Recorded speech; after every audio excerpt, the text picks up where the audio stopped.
In January, this subcommittee held a hearing on the primary care crisis in our country. In that hearing, we covered the extent of the primary care shortage. We noted that 1 in 5 Americans lives in an area where there are too few primary care providers. We learned that we already have today a significant shortage, and by 2025, we will need over 50,000 new primary care physicians and thousands of other providers, including nurse practitioners and physician assistants, to ensure access to the cost-effective primary care services people need.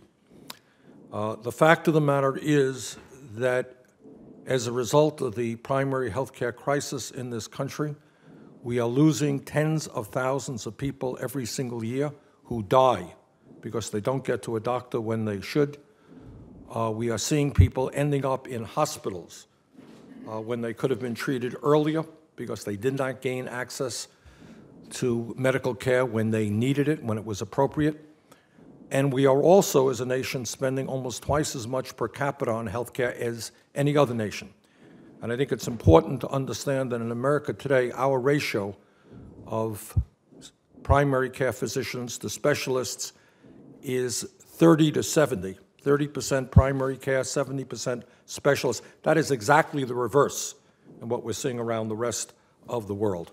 And I think that is one of the reasons we end up spending quite as much as we do compared to other countries. Instituting major reforms in primary care and enabling people to see a doctor when they need one will save lives. It will ease suffering and will allow our nation to save billions of dollars in health care costs. Let me just touch on a few of the areas that I believe we have got to address as we go forward in tackling this serious problem. First, clearly, we need to substantially increase the number of primary care practitioners. We must implement a change in the culture of medical schools, which train many people who enter medicine with an interest in primary care but ultimately choose specialties. Why is that?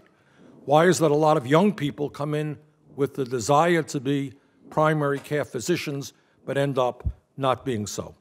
Needless to say, as part of that process, we also need to change the salaries and the reimbursement rates, which strongly, at the present moment, incentivize medical students with high debt loads to go into the well-paying specialties rather than primary care.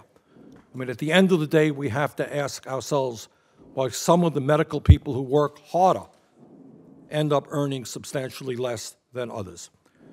And we need schools, medical schools around the country, to create a culture within their student body emphasizing the importance of primary care.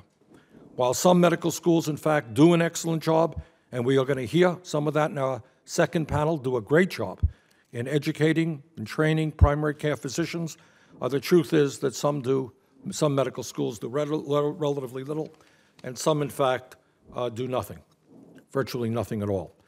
And we should be taking, in my view, a hard look at why we are, through Medicare, providing $10 billion a year to training hospitals without really knowing what they are producing in terms of primary care physicians.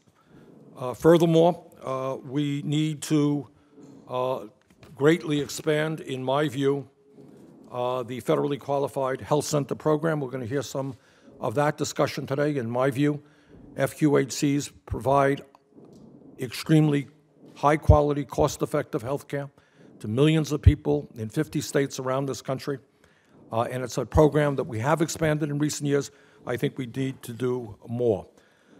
We also need to start training more primary care residents in health centers through the Teaching Health Center program.